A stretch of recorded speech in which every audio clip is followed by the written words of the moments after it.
Hello everyone, welcome to free education. इस video में discuss करेंगे 23 सितंबर शिफ्ट 1 का पेपर सॉल्यूशन करेंगे हम। और जैसा कि आपको पता ही है कि आपका CGL प्री का रिजल्ट आ गया है और कट ऑफ वगैरह मैंने चैनल पर अपलोड कर दिया और आप लोगों ने देख ही ली होगी। उम्मीद से थोड़ी ज़्यादा कट ऑफ गई है, लेकिन इस चीज़ से आप आइडिया लगा सकते हो कि कंपटीशन कितना ज़्यादा हाई हो गया है। क्वालिफाइंग कट ऑफ भी 75% से अबव जा रही है। तो आप देख लो कि आपको जिन लोगों का प्री क्वालिफाइंग हो गया है उनको मेंस में बहुत ज़्यादा टफ कंपटीशन देखने को मिलने वाला है, और जिन लोगों का नहीं हुआ है और आपके पास अदर कोई ऑप्शन नहीं है तो डबल जोश के साथ आने वाले एग्जामों की प्रिपरेशन स्टार्ट कर दो। या फिर अगर आपको लगता है कि आप नहीं कर पाओगे तो कोई अदर ऑप्शन भी चूज कर सकते हो, इसमें कोई बुरी बात नहीं है। ठीक है, और मैं ट्राई करूँगा कि ये जो बचे हुए वीडियो हैं वो जल्दी से जल्दी अपलोड कर दूँ। ठीक है, तो स्टार्ट करते हैं। सिंप्लीफिकेशन का क्वेश्चन है। देखो 28/84 1/3 हो जाएगा। ये 6 इंटू ये पहला ब्रैकेट हो गया 1/3 इंटू यहाँ पे देखो 6 7 42 है और यहाँ पे क्या है 49 तो 7 से कट जाएगा, यानी 7 7 49, 7 6 के 42 और इससे क्या मल्टीप्लाई में है 36 यानी कितना आ जाएगा, ये 6 आ जाएगा और 6 7 42 यानी ये पूरी वैल्यू 42 आ जाएगी। तो 42 लिख देते हैं। अब सॉल्व कर लो। देखो 3 से ये 14 टाइम कट जाएगा और 14 6 84, तो आंसर कितना आ जाएगा 84। नेक्स्ट सवाल देखते हैं फटाफट। वैल्यू ऑफ थीटा बताना है। अगर ये फंक्शन है इसकी वैल्यू 1 है। देखो सबसे बेस्ट ऑप्शन है कि आप ऑप्शन ट्राई कर लो। ऑप्शन आपके हैं कि जो थीटा है वो 1 डिग्री से लेकर 90 डिग्री के बीच में है। 20 डिग्री की वैल्यू तो मुझे पता नहीं है, तो ये तो मैं रखूंगा नहीं। 60 90 या 30 रखेंगे। लेकिन एक चीज़ आप देखो, यहाँ पे आप जो भी वैल्यू रखोगे उसके बाद जो वैल्यू आ रही है ना 1, ये 1 क्या आ रही है, अपनी इंटीजर वैल्यू आ रही है।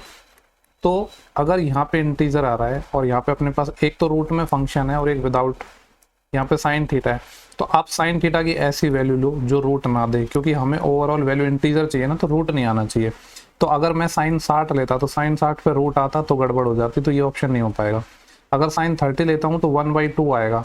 लेकिन जब कॉस 30 आप लेते हो तो कॉस 30 कितना होता है √3/2, तो √3 इंटू √3 तो 3/2 प्लस साइन 30 1/2, तो कितना आ रहा है ये 4/2, यानी 2 आंसर आ रहा है, जबकि बराबर में 1 है, यानी ये वाला ऑप्शन भी नहीं हो सकता है, ये वाला ऑप्शन भी हट गया।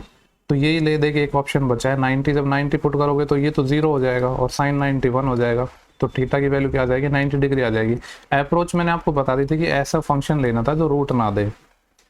नेक्स्ट सवाल है, what is the ratio of the number of engineer of country with an above average to the number of engineer of country with below average. Above average और बिलो एवरेज में हमें ratio निकालना है, तो पहले हमें एवरेज निकालना होगा।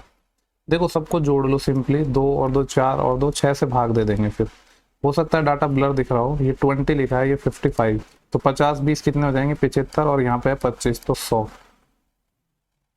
और यहाँ पे है 65 तो 165, और यहाँ है 85। 165 और 85 कितना हो जाएगा, ये 170 और 17 और 8 25 यानी 250 और 98 ये। अगर 100 जोड़ता तो 350, लेकिन 2 कम यानी 348। डिवाइड करना था 6 से, 6 पंजे 30, बचेंगे कितने 4, 6 8 48 यानी 58 आ रहा है। तो हमें ये देखना है 58 से कम कितने हैं और ज़्यादा कितने हैं। तो अबो एवरेज देखना है, एक बिलो एवरेज देखना है। पहले अबो एवरेज देख रहा हूँ, यानी 58 से ज़्यादा। 58 से ज़्यादा 1 2 और 3 है। अब 3 58 से ज़्यादा है तो बचे हुए 3 58 से कम हो जाएंगे, तो रेशो कितना आ गया 1:1, क्योंकि टोटल 6 थे ना। नेक्स्ट सवाल देखते हैं। बोला गया एक 70 सेंटीमीटर कोर वाले एक घन में हम क्या कर रहे हैं, फिट होने वाली मैक्सिमम लंबाई की हमें जो छड़ है या रॉड है उसकी लेंथ निकालनी है। आपको पता है कि क्यूब में मैक्सिमम लंबाई की अगर आप रॉड फिट कर रहे हो तो वो उसके डायगोनल के इक्वल होती है। किसके इक्वल होती है, डायगोनल के इक्वल। और क्यूब का डायगोनल आपको पता है क्या होता है, √3 इंटू साइड। तो साइड अपने पास 70 है, तो आंसर क्या आ जाएगा 70√3। किसी भी घन में सबसे लंबी जो छड़ या रॉड रख सकते हैं वो होती है उसके डायगोनल के करस्पॉन्डिंग रखेंगे, और डायगोनल होता है क्यूब का √3 इंटू ए। नेक्स्ट सवाल है कि n की मिनिमम मान के लिए इस फंक्शन को 6 से डिवाइड करने पर n का जो पूर्णांक वैल्यू है वो क्या होगी। देखो ये लिखा है 2 की पावर 2n प्लस 2n, ये 6 से कंप्लीटली डिविजिबल हो जाए तो n की मिनिमम वैल्यू क्या हमें लें, हम ऑप्शन से ही लेंगे। ठीक है, अब ऑप्शन से तो लोगे आप, लेकिन हमसे पूछ रहा है कि मिनिमम वैल्यू, तो सबसे पहले हम मिनिमम ट्राई करेंगे। मिनिमम मुझे 0 नजर आ रहा है, लेकिन जब मैं यहाँ पे 0 लूंगा तो 2 की पावर 0, ये तो 1 हो जाएगा, और ये 0 हो जाएगा, तो 1 + 0 1। अब 1 तो 6 से डिवाइड नहीं होता है, यानी ये वाला ऑप्शन नहीं हो पाएगा। मिनिमम की बात कर रहे थे तो 0 के बाद 1 ट्राई करेंगे। अगर मैंने 1 लिया यहाँ पे तो 2 की पावर 2 ये 4 हो जाएगा, 4 + 2 6, 6/6 यानी ये डिविजिबल हो रहा है, तो आंसर क्या हो जाएगा अपना 1 हो जाएगा। तो जो सवाल ऑप्शन से इजीली हो जाएगा तो उसको हम ऑप्शन से बनाएंगे। ठीक है, नेक्स्ट सवाल देखते हैं। क्वेश्चन नंबर 6 है, एक ट्रेडर है जो फॉलोइंग डिस्काउंट ऑफर करता है। हमसे पूछा है in which scheme is the selling price is the lowest. कौन सी ऐसी स्कीम है जिसमें सेलिंग प्राइस लोवेस्ट होगी? अगर सेलिंग प्राइस लोवेस्ट है तो मैं कह सकता हूँ कि जो डिस्काउंट परसेंट है वो मैक्सिमम होना चाहिए, तभी तो सेलिंग प्राइस लोवेस्ट आएगी। तो डिस्काउंट देखना है हमें सब में। पहला है 10 और 8 का सक्सेसिव डिस्काउंट, तो 10 A plus B plus A B अपन 100 वाला हम यूनिवर्सल फॉर्मूला लगाएंगे। अगर कोई चीज़ घट रही है तो माइनस, बढ़ रही है तो प्लस। तो ये हो जाएगा 10 और 8 18 माइनस 10 गुना 8 कितना आएगा 80/100। 80/100 मतलब क्या आ जाएगा 0.8, यानी ये आ जाएगा 17.2% का डिस्काउंट है यहाँ पे। इस वाले में देखते हैं, देखो यहाँ पे भी जो सम है वो आ रहा है 12 और 10 22, माइनस ये कितना हो जाएगा 12 दाएं के 120/2 यानी 1.2। तो कितना आ गया ये 22 में से 1 गया तो 21 और 0.2 और जाएगा, यानी 20.8% का डिस्काउंट है। थर्ड में बोल रहा है 12 के 2 सक्सेसिव डिस्काउंट हैं, तो 12 12 24 माइनस 12 गुना 12 144/100 यानी 1.44। तो ये कितना आ जाएगा 24 माइनस 1 23, और 23 में से भी ये जाएगा तो यह जाएगा 22.56%। हमें मैक्सिमम डिस्काउंट चाहिए था, तो पहले दो ऑप्शन तो हो नहीं सकते, ठीक है, क्योंकि यहाँ पे क्या हो रहा है कि इनमें कम डिस्काउंट है। लास्ट वाला और देख लेते हैं, बोल रहा है कि 20% की छूट किसी योजना में विक्रय मूल्य में सबसे कम है। क्या बोल रहा है? अच्छा यहाँ पे देखो थोड़ा सा ये यहाँ पे इन्होंने ये ऐसे है, ठीक है, ये ऑप्शन 5th नहीं है, ये क्वेश्चन था वो एक ही लाइन में दे दिया। यहाँ पे 20% का डिस्काउंट है, तो सबसे मैक्सिमम डिस्काउंट मुझे ऑप्शन 3rd में नजर आ रहा है। उम्मीद कर रहा हूँ क्लियर हो गया होगा। नेक्स्ट सवाल पे चलते हैं। बोला गया कि एक 32 लीटर का मिक्सचर है। मैं थोड़ा फटाफट भी कर रहा हूँ क्योंकि रिजल्ट आ गया है और सारी चीज़ें करवानी भी हैं, और जो अच्छा क्वेश्चन होगा उसको मैं टाइम भी दूंगा। 32 लीटर का मिक्सचर है मिल्क और वाटर का, जिसमें रेशियो है अपने पास 5:3। बोल रहा है कि कितना लीटर वाटर ऐड करें। क्या ऐड कर रहे हैं हम? वाटर, जिससे कि जो मिक्सचर है उसमें 50% वाटर हो जाए, यानी 1:1 में हो रहा है अभी ये। अब देखो हम बोल रहे हैं कि सिर्फ हम वाटर को ऐड कर रहे हैं, यानी मिल्क को हम छेड़ ही नहीं रहे हैं। अगर मिल्क को नहीं छेड़ रहे हैं तो यहाँ 5 यूनिट है, तो यहाँ भी 5 यूनिट होना चाहिए, यानी इसको 5 से मल्टीप्लाई करना पड़ेगा। तो मैं कह सकता हूँ पहले मिल्क का रेशियो 5:3 था, अभी मिल्क वाटर का रेशियो 5:5 हो गया, ठीक है। चूंकि पहले हमें गिवन था 5 और 3 8 यूनिट, 8 यूनिट की वैल्यू 32 लीटर गिवन थी, तो मैं कह सकता हूँ 1 यूनिट की वैल्यू 4 गुना थी। अब बाद में जब यहाँ पे 5 लीटर अपने पास क्या है मिल्क है, चूंकि मिल्क तो पहले भी सेम था अभी भी सेम है, यानी 1 यूनिट की वैल्यू 4 थी, तो पहले मिल्क अपने पास 20 लीटर रहा होगा, यानी ये 20 लीटर है, 4 गुना है। तो वाटर कितना हो जाएगा? वाटर देखो 3 से 5 हुआ है, यानी 2 यूनिट हमने ऐड किया और 1 यूनिट की वैल्यू 4 है, तो 2 गुना 4 मैं कह सकता हूँ 8 लीटर आंसर आ जाएगा, ठीक है। हालांकि ये वाला डाटा निकालने की जरूरत नहीं थी, 1 यूनिट की वैल्यू 4 आ गई थी, हमें सिर्फ देखना था कि वाटर कितना ऐड किया है, तो 2 यूनिट। नेक्स्ट सवाल है what is the ratio of the total sales of branch B2 for both year to the sales of branch B4 for both year. B2 का दोनों साल का लेना है, B4 को दोनों साल का लेना है, और उसका रेशियो 75-65 है, तो ये कितना हो जाएगा 8 6 14 यानी 140। इधर लिखता हूँ यहाँ पे 140 रेशियो B4 का। 85 और 95 है, तो 9 और 8 17 यानी ये हो जाएगा 180। 0 से 0 कैंसिल, 2 से ये कट जाएगा 7 टाइम और ये कट जाएगा 9, यानी 7:9 आ जाएगा। देखा जाए तो ना ओवरऑल पेपर मुझे थोड़ा सा इजी लगा है इस साल का कंपैरेटिवली, ठीक है, हालांकि बहुत ज़्यादा कोई डिफरेंस नहीं है। बोल रहा है कि 10 ईयर्स पूर्व सुनीता की आयु है, उसकी पुत्री तान्या की आयु की 3 गुना है। अपने पास सुनीता है और उसकी डॉटर तान्या है। मैं मान लेता हूँ कि करंट में तान्या की एज क्या है x है, ये मैंने करंट एज मान ली। अब बोल रहा है 10 साल बाद, तो 10 साल पहले तान्या x-10 की होगी। सुनीता के बारे में क्या बोला गया है कि 10 साल पहले जो सुनीता की एज थी उसकी डॉटर तान्या की एज का 3 गुना थी, यानी इस समय इसकी जो सुनीता की एज इसका 3 टाइम थी, यानी 3x-30।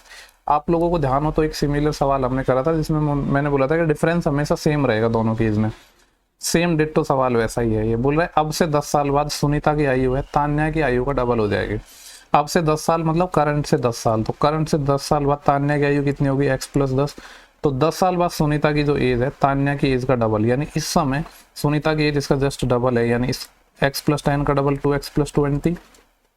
जैसा कि मैंने बोला कि इन दोनों का जो डिफरेंस है वो तो हमेशा सेम रहेगा ना एज में, तो ये दोनों जो डिफरेंस हैं इनके एज में इनको बराबर कर दो। तो यहाँ पे 3x - x ये कितना आएगा 2x, और -30 और प्लस का 10 तो कितना आ जाएगा -20। यहाँ पे डिफरेंस देखूंगा तो 2x - x x और 20 - 10 क्या आ जाएगा 10। ये दोनों बराबर होना चाहिए, यानी यहाँ पे इन दोनों को क्या करना है हमें इक्वल करना है। दोनों को इक्वल करोगे तो 2x और x इधर x ले आऊंगा मैं और 20 इधर चले जाएगा, तो x की वैल्यू आ गई 30।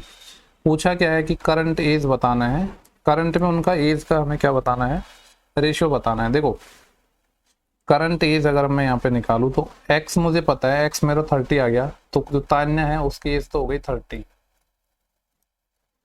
अब करंट में सुनीता की एज क्या होगी, यहाँ पे अगर इस पॉइंट पर मैं तान्या की एज निकालूं तो सुनीता की एज निकालूं तो 30 ईयर 90 माइनस 30 60 ईयर है। लेकिन 60 ईयर कब है, करंट से 10 साल पहले। लेकिन करंट में मुझे जाना है तो 10 साल और जोड़ना पड़ेगा, यानी इसमें 10 और जोड़ूंगा तो ये हो जाएगा 70 ईयर। तो 70 और 30 का रेशियो निकालना था, यानी 7:3 आ जाएगा। ठीक है, 7:3। सेम टाइप का सवाल 1-2 से पहले हमने किया था। बोल रहा है कि कौन सा फॉलोइंग सेट है जो रिप्रेजेंट करता है राइट एंगल ट्राइंगल की साइड। तो ट्रिपलेट बनना चाहिए क्या, 3 4 6 ट्रिपलेट है, नहीं। 8 15 16 है, नहीं। 5 10 12 है, नहीं। 5 12 13, यहाँ पे थोड़ा कट रहा है ये। 5 12 13 आपको पता है ट्रिपलेट है, तो ज़्यादा दिमाग लगाना नहीं है। ट्रिपलेट मतलब जिन लोगों को ट्रिपलेट नहीं पता है तो पाइथागोरस तो पता है ना, हाइपोटेनस का स्क्वायर बराबर base square plus perpendicular square. Triplet याद होने चाहिए, ये तो खैर बहुत बेसिक ट्रिपलेट है बट सारे याद होने चाहिए। सवाल है क्वेश्चन नंबर 11। यहाँ पे बोला गया है कि R target to score 85% marks in an exam. R ने टारगेट के 85% मार्क्स, उसने 450 मार्क्स स्कोर किया, लेकिन वो टारगेट को मिस कर रहा है 35% से। पूछ रहा है कितना परसेंटेज इंक्रीज किया जाए जिससे कि उसको टारगेट अचीव हो सके। देखो यहाँ पे परसेंटेज में चीजें पूछी गई, इसलिए डाटा का हमारे पास कोई यूज नहीं होगा। यहाँ पे कैसे, देखो मान लो टोटल 100 मार्क्स का या 100 यूनिट का एग्जाम था, इसमें से 85% इसका टारगेट था, लेकिन इसको टारगेट से 35% कम मिला, यानी इसने जो अचीव किया है वो सिर्फ 50% कह लो या 50 यूनिट कह लो कि इतना इसने अचीव किया। अब बोल रहा है कि टारगेट इसको अचीव करना है तो कितना परसेंट मार्क्स बढ़ाना पड़ेगा, यानी 50 से 85 करना है तो कितना बढ़ाना पड़ रहा है। 50 पर 85 कितने का गैप है, 35 का। अगर 50 पे 35 का गैप है तो परसेंटेज में निकालेंगे तो 100 पे कितने का हो जाएगा, 70 का। चाहो तो ऐसे निकाल लो, 35/50 और परसेंटेज के लिए 100 से मल्टीप्लाई, तो 50 दूनी 100 और 35 दूनी 70, तो 70% इसको मार्क्स अपना इंक्रीज करना पड़ेगा। ये परसेंटेज है, ठीक है। यहाँ पे इन्होंने परसेंटेज लिखा नहीं है, अलग से क्वेश्चन में ही बोल दिया है। What is the difference between the average production of plant 1 and plant 2 during the 5 year. In 5 year में प्लांट 1 और 2 में हमें क्या चाहिए, एवरेज में डिफरेंस चाहिए। तो सबसे पहले डिफरेंस निकाल लेते हैं, फिर 5 का भाग देके एवरेज निकाल लेंगे। अब कोई भी एक डायरेक्शन में आपको माइनस करना है, तो प्लांट 1 में से मैं प्लांट 2 को माइनस कर रहा हूँ, तो 35 - 25 यानी +10, फिर 43 - 44, क्योंकि एक ही डायरेक्शन में हमें माइनस करना पड़ेगा, ठीक है, ये ध्यान रखना है। तो 43 - 44 यानी -1 आएगा। यहाँ पे 38 - 39 तो कितना आ जाएगा, ये +9। यहाँ पे 32 से 40 है तो ये कितना है, सॉरी पहले वाले में से माइनस कर रहे थे ना, तो 32 - 40 यानी -8 होगा। और यहाँ पे कितना होगा, ये -2। अगर ओवरऑल में गैप देखो तो -8 -2 -10 हो गया, दोनों मिला के ये +10 +9 और -1 यानी कितना आ रहा है, +8। यानी जो अपने पास जो गैप आ रहा है यहाँ पे वो 8 का आ रहा है, ठीक है, गैप 8 का आ रहा है। और एवरेज निकालना था, टोटल 5 साल है तो 5 से भाग दे लो, यानी इतने का एवरेज आ रहा है। चूंकि जो डाटा था वो 1000 में था तो 1000 से इसको मल्टीप्लाई कर दो, यानी 1000 से इसको आप मल्टीप्लाई कर दो। 5 से कितना जाएगा, ये 200 टाइम, और 2 8 कितना आ जाएगा, 1600, तो 1600 आपका सही जवाब हो जाएगा, ठीक है।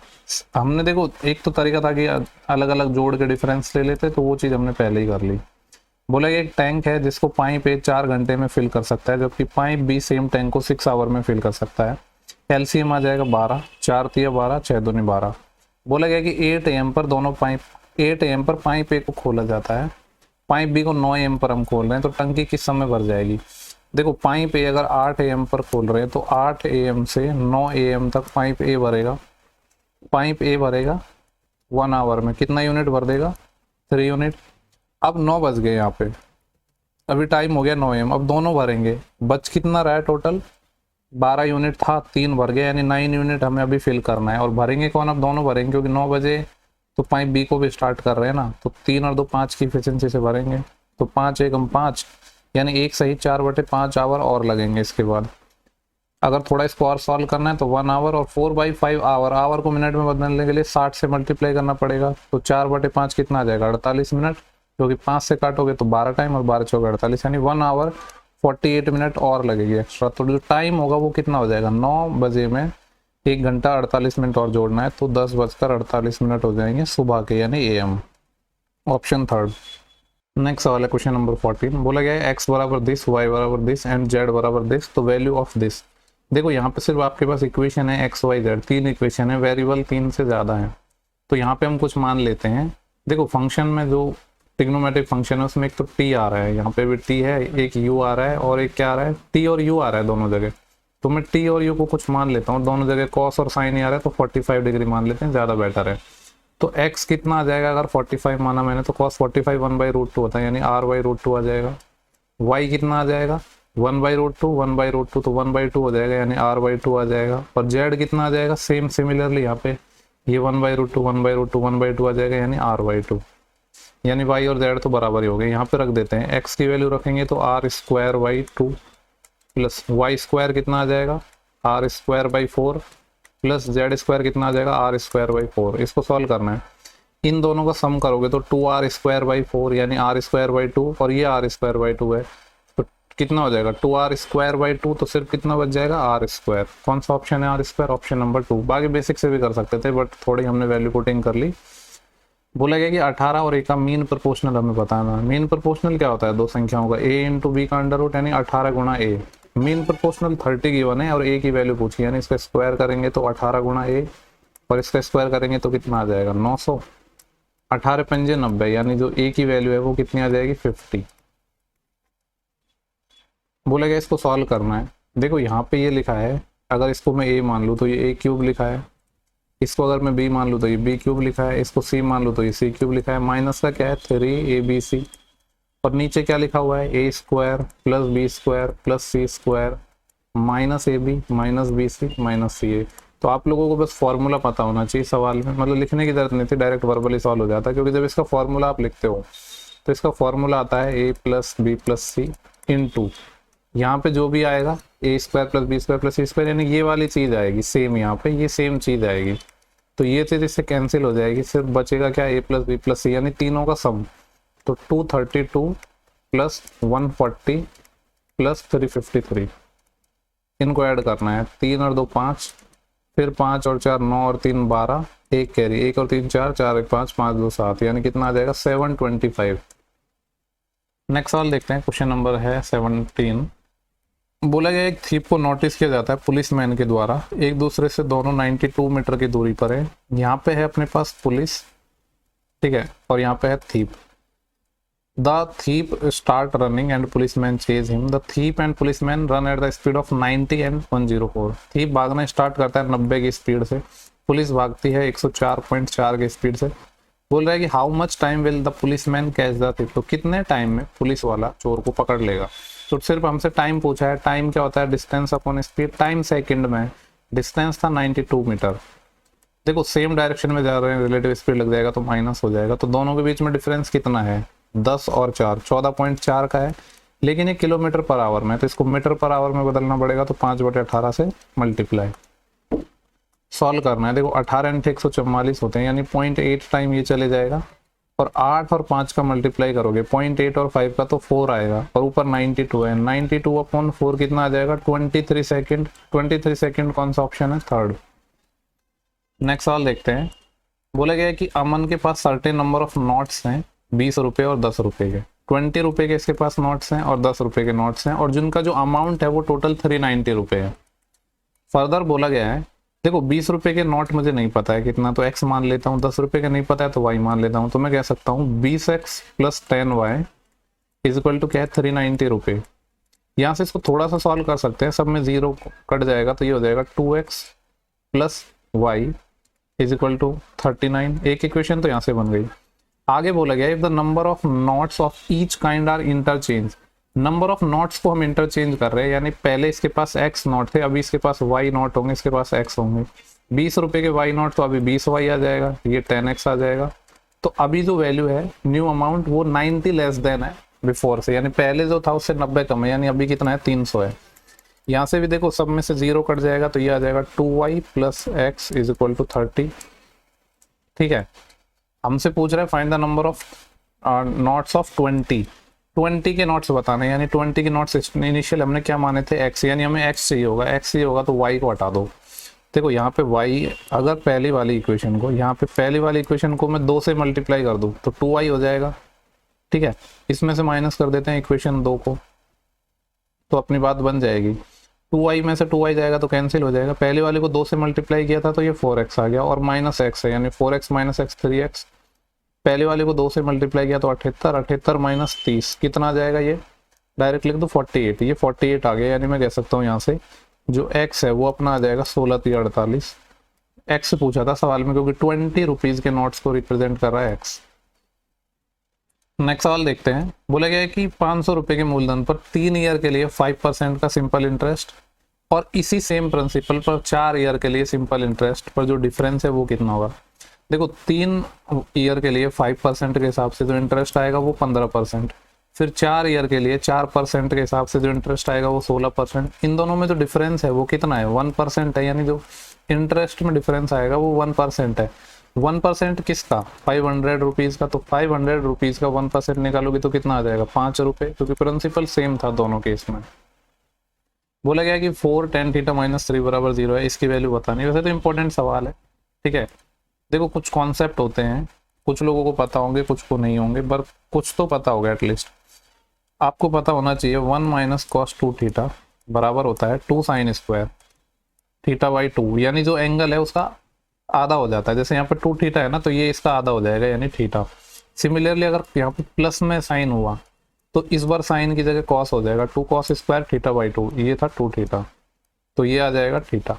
दूसरा कॉन्सेप्ट भी मैं बता दूंगा, लेकिन ये पता होगा तो इजीली बना लेते हैं आप इसको। ऊपर आ गया 2 साइन स्क्वायर, नीचे कॉस स्क्वायर, यानी दोनों को अगर मैं डिवाइड करूँ तो आपको पता है कि tan स्क्वायर थीटा आ रहा है। और यहाँ से सिंपली मैं कह सकता हूँ इससे tan थीटा कितना आ जाएगा, 3 को दूसरी साइड ले गए और 4 से डिवाइड किया, यानी 3/4 tan स्क्वायर थीटा निकालना था, यानी 9/16, तो इजीली हो जाता। मेथड 2 बता देता हूँ। मान लो ये मेथड आपको नहीं पता था तो cos 2 थीटा का फिर आपको फॉर्मूला पता होना चाहिए। क्या होता है, 1 minus tan square theta upon 1 plus tan square theta, ठीक है। क्योंकि यहाँ पे थीटा में फंक्शन गिवन है और यहाँ पे 2 थीटा में, तो थीटा में कन्वर्ट करना पड़ेगा, ठीक है। अब जो तरीका आपको अपनाना है वो देख लेना, पर कुछ तो एटलीस्ट पता होना चाहिए। बोला गया है for 2 circle radius 7 unit and 7/2 unit, जिनके सेंटर एक दूसरे से 15 यूनिट की डिस्टेंस पर है। लेंथ बताना है direct common tangent DCT। Direct common tangent की लेंथ क्या होती है, √d², यानी सेंटर के बीच की दूरी माइनस R1 माइनस R2 का होल स्क्वायर।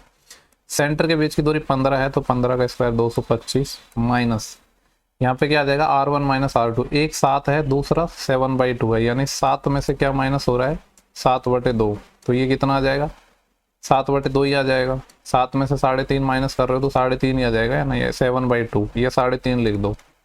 इसका अंडर रूट निकालना है। आपको पता है 225 में से 3 गया तो 222, फिर 0.5 और जाएगा यानी 221.5 आएगा। इसका अंडर रूट निकालना है। अब हम ज़्यादा दिमाग नहीं लगाएंगे, सिर्फ ऑप्शन का सहारा लेंगे। देखो 18 का स्क्वायर करता हूँ तो 324 आता है, ये 221 है, बहुत ज़्यादा दूर चले गए। 15 का आता है 225, 225 से भी ये ज़्यादा आएगा क्योंकि ये 15.48 है, जबकि आंसर 225 से छोटा है, तो ये नहीं हो सकता। अब एक है अपने पास 16 पॉइंट समथिंग, 16 का 256 बहुत ज़्यादा दूर चले गया। 15 से थोड़ा कम आएगा क्योंकि 15 का 225 होता है, तो ये हो जाएगा। तो हमें खुद से दिमाग नहीं लगाना था, बस ऑप्शन का सहारा ले लेना था। नेक्स्ट सवाल है, एक सर्कल है, ठीक है। एक सर्कल, एक वृत्त पर एक त्रिभुज बनाए ABC, ओके। एक सर्कल पर एक ट्राइंगल बनाए, यानी इस तरीके से है, जहां AB इसका क्या डायमीटर है, ओके। यानी एक सर्कल हो गया अपने पास जिस पर एक ट्राइंगल हो गया ABC, जिसमें बोला गया है कि जो ABC है इसका डायमीटर है, यानी यहाँ पे कहीं सेंटर होगा, लेट्स से कि O मैंने मान लिया। आगे क्या बोला गया है, BC is equal to the radius of circle. जो BC की लेंथ है वो रेडियस है सर्कल के रेडियस के इक्वल है, यानी अगर इसको मैं R मान लूं तो ये भी R है, ये भी R है। तो हमसे पूछा गया है कि एंगल ABC यानी ये वाला एंगल क्या पूछा है, तो एंगल ABC बराबर, सॉरी यहाँ पे गिवन है एंगल ABC बराबर x इंटू एंगल BAC, तो x पूछा है। और BAC कौन सा एंगल है, ये वाला एंगल। देखो एक चीज आपको पता है, अगर कोई भी डायमीटर है सर्कमफ्रेंस पर जो एंगल बनाता है दैट इज 90 डिग्री, तो मैं कह सकता हूँ ये वाला जो एंगल है ये अपना कितना आएगा 90 डिग्री। अगर ये 90 है तो बाकी बचे दोनों का सम क्या होगा, 90 डिग्री होगा। और देखो एक चीज यहाँ पे और है कि अगर ये 90 के सामने 2R है, ये हाइपोटेनस है, ये एक परपेंडिकुलर है बेस मान लो, तो क्या ये वाली साइड निकाल सकता हूँ मैं, साइड AC, ये हो जाएगा 4r² माइनस r², 3r² यानी √3r। ठीक है, अब यहाँ पे आप सिंपली ऐसे भी निकाल सकते थे, कैसे कि यहाँ पे साइड का रेशियो आपका निकल गया है। जैसे एक साइड क्या है सबका, अगर आप रेशियो ले लो तो r तो कैंसिल हो जाएगा, √3 1 और 2 है, ये 30 60 90 का बन रहा है, यानी 2 के सामने 90 होगा, √3 के सामने क्या होगा 60 हो जाएगा, और यहाँ पे 1 के सामने क्या हो जाएगा 30 हो जाएगा। 30 60 90 पढ़ा है ना आपने। हमसे पूछा है एंगल ABC यानी ये वाला एंगल 60 डिग्री, ये बराबर है x into angle what, angle BAC यानी 30 डिग्री। हमसे x पूछा है 30 दूनी 60 यानी 2 आंसर आ जाएगा, ऑप्शन नंबर 2। ठीक है, और भी तरीके हो सकते हैं, तो कोई भी तरीका लगा सकते हो, जो जिस टाइम दिमाग में आता है ना वो लगा सकते हो। बोला गया है यहाँ पे average number of student present on Monday Tuesday and Wednesday. Monday Tuesday Wednesday में एवरेज निकालना है। देखो यहाँ पे है 25, यहाँ पे 30, 30 25 55 और यहाँ पे है 20। 55 और 20 कितना हो जाएगा 75। एवरेज निकालना है 3 से भाग, 75/3 कितना आ जाएगा 25। सेम क्वेश्चन हिंदी में अवेलेबल है। क्वेश्चन नंबर 24 बोला गया कि which of the following are the angle of scalene triangle. Scalene triangle होता है विषम बाहु त्रिभुज, यानी तीनों साइड क्या होती है उसकी अलग अलग हो। देखो यहाँ पे 60 60 60 आ रहा है, 60 60 60 आ रहा है, तो ये तो इक्विलेटरल ट्राइंगल हो गया, नहीं हो पाएगा। अगर दो एंगल 45 हैं तो दो साइड इक्वल हो जाएंगे, ये भी नहीं हो पाएगा। दो एंगल 35 हैं तो दो साइड इक्वल हो जाएगी, ये भी नहीं हो पाएगा। अलग अलग साइड लेनी पड़ेंगी वरना तो दो साइड इक्वल आ जाएंगे। तो ऑप्शन पहला ही है। देखो लास्ट क्वेश्चन है शिफ्ट का और बढ़िया सवाल लग रहा है, थोड़ा इंपॉर्टेंट लगा लो। क्या बोला गया सवाल में देखते हैं। देखो बोला गया कि अमित और बिलाल दो लोग हैं जो 1500 और 2000 रुपये का कुछ गुड्स खरीदते हैं, कुछ सामान खरीदते हैं।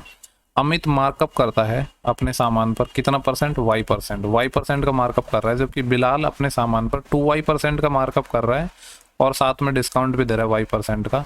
आगे बोला है दोनों का प्रॉफिट सेम है, तो वैल्यू ऑफ y बतानी है। देखो एक चीज़ मैंने आपको बताई थी कि मार्कअप परसेंटेज और डिस्काउंट परसेंट का जो भी सक्सेसिव आता है, इन दोनों का जब आप सक्सेसिव निकालते हो तो या तो वो प्रॉफिट परसेंटेज आएगा या फिर क्या होता है लॉस परसेंटेज। ठीक है, तो वो चीज़ यहाँ पे हम अप्लाई करेंगे। पहले वाले केस में 1500 रुपये का सामान था, दूसरे वाले केस में 2000 रुपये का सामान था। पहले वाले केस में हमसे बोला गया है कि वो मार्कअप करता है कितना y% का, सिर्फ ये y% का मार्कअप कर रहा है, कोई डिस्काउंट नहीं दे रहा। जबकि दूसरे केस में क्या है 2y का तो मार्कअप हो रहा है और y% का डिस्काउंट दे रहा है। तो सक्सेसिव कैसे लगाते हैं, दो चीज़ों में सक्सेसिव लगाते हैं, a + b + ab/100। तो 2y बढ़ रहा है और फिर y का डिस्काउंट दे रहा है, तो 2y - y और प्लस माइनस माइनस आ जाएगा। कौन सा फॉर्मूला लगा रहा हूँ यहाँ पे मैं, a + b + ab/100। ठीक है, ये यूनिवर्सल फॉर्मूला है।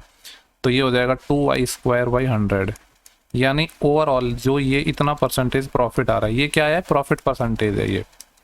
क्योंकि पहले वाले केस में सिर्फ y% का मार्कअप किया था और ये जो प्राइस थे 1500 और 2000 ये CP थे, यानी पहले वाले केस में कोई डिस्काउंट तो दिया नहीं, तो 1500 का जो y% है वही तो केवल प्रॉफिट आ पाएगा, क्योंकि सवाल में बोला है दोनों प्रॉफिट सेम है। तो 1500 का y% यानी ये 15y, ये बराबर होगा सेकंड केस में जो भी प्रॉफिट होगा उसके। अब सेकंड केस में प्रॉफिट है कितना 2y - y, तो ये आएगा y - 2y² 100, या फिर इसको लिख सकता हूँ y² 50। लेकिन ये परसेंटेज में इतना परसेंट डिस्काउंट है, सॉरी इतना परसेंट प्रॉफिट है। तो प्रॉफिट है कितने पर, CP पर, यानी 2000 का हमें क्या निकालना है y - y² 50। नॉर्मल बेसिक से भी कर सकते थे, यानी इतना परसेंट निकालना है, परसेंट के लिए 100 से भाग। ठीक है, वही सेम बेसिक की कैलकुलेशन में कर रहा हूँ यहाँ भी। देखो ये यहाँ पे इस 00 से ये 00 चले गए, यहाँ पे सिर्फ 20 बचा है, 20 से मैं अंदर मल्टीप्लाई कर रहा हूँ तो ये आएगा 20y माइनस 20 से मल्टीप्लाई करूंगा तो ये 2/5 आ जाएगा और यहाँ पे क्या हो जाएगा y²। इधर 15y है, इधर 20y है, तो 15y को इधर ले जाऊंगा तो 5y बचेगा, और ये 2/5 y² माइनस है, इसको दूसरी साइड ले जाऊंगा। अब देख पा रहे हो y से y कट गया, तो अगर मुझे यहाँ से y निकालना है तो कितना हो जाएगा 5 5 25/2 यानी 12.5। तो y की वैल्यू आ गई 12.5। कौन सा ऑप्शन है, ऑप्शन नंबर 4। इस शिफ्ट के पूरे 25 क्वेश्चन हो चुके हैं। उम्मीद कर रहा हूँ कि ये सेशन आपके लिए काफ़ी ज़्यादा हेल्पफुल रहेगा। बाकी जो बचे हुए वीडियो हैं वो भी मैं जल्दी प्रोवाइड करवा दूंगा। बाकी आपका कोई डाउट हो तो इंस्टाग्राम पे मैसेज कर सकते हैं या फिर कोई भी प्लेटफॉर्म पे, इवन आप कमेंट सेक्शन में भी आप मैसेज करेंगे तो मैं सब लोगों का रिप्लाई करता हूँ। बस थोड़ा रेलिवेंट चीज़ें पूछना, क्योंकि टाइम का प्रॉब्लम है इसीलिए वीडियोज़ नहीं आ पा रहे हैं, तो टाइम थोड़ा कम है। ठीक है, नेक्स्ट सेशन में जल्दी मिलेंगे, तब तक के लिए bye bye, take care, thank you for watching, have a good day.